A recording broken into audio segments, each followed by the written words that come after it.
You ask Tiger to solve. This deals with linear equations with one unknown. The final result is x equals 4. Let's solve it step by step. Group all constants on the right side of the equation. Add 7 to both sides. Simplify the arithmetic.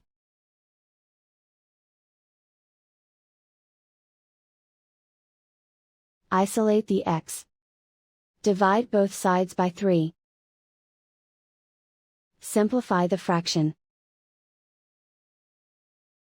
Find the greatest common factor of the numerator and denominator. Factor out and cancel the greatest common factor. And so the final result is x equals 4.